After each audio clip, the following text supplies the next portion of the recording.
Hi, good afternoon everyone. Wide Open Transit Farm is here again. How are you today? I'm hoping everything is alright about me. If there is a skiing, I'm fine too and thank you. I'm chicken feeders is an materials or equipment things to be used in the poultry. The chicken feeds it will putting inside in the chicken feeder to feeding to the chickens.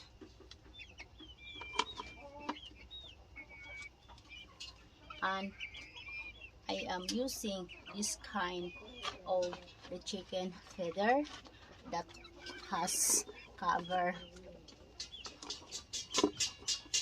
in the top to our growing chickens.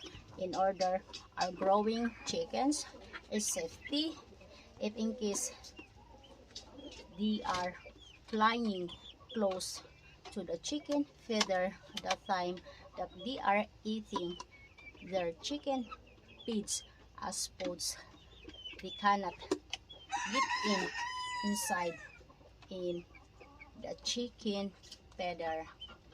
And I am planning to hanging the chicken feeder in order our growing chickens cannot easily pulling out the chicken feeder. And I was already tying the tire wire in the ceiling of our chicken coop to using the chicken feeder. It will be hanging like this, and I am estimating the growing rooster can reach the chicken feeds if they are eating.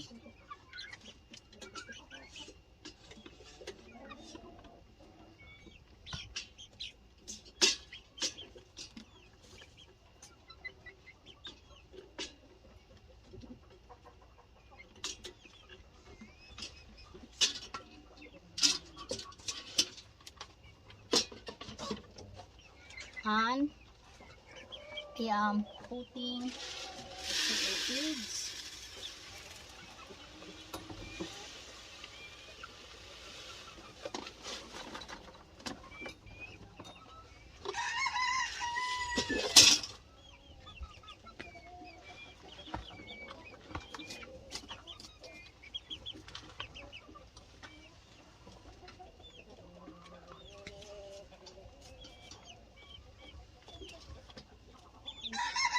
so now they are eating the chicken feeds that I was putting inside in the chicken feeder.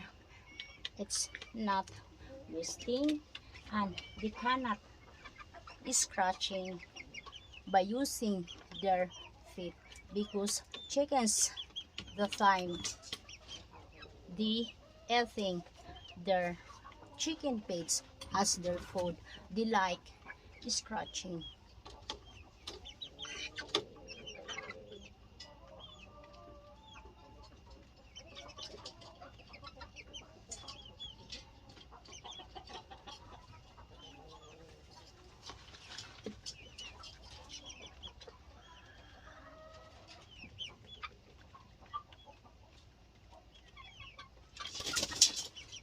Our growing chickens, there are different kind of varieties of the chickens. That one is Heves, this one is Dominic, this one is Mex, and that one is Bantam Leghorn, and that one is Americana or Araucana.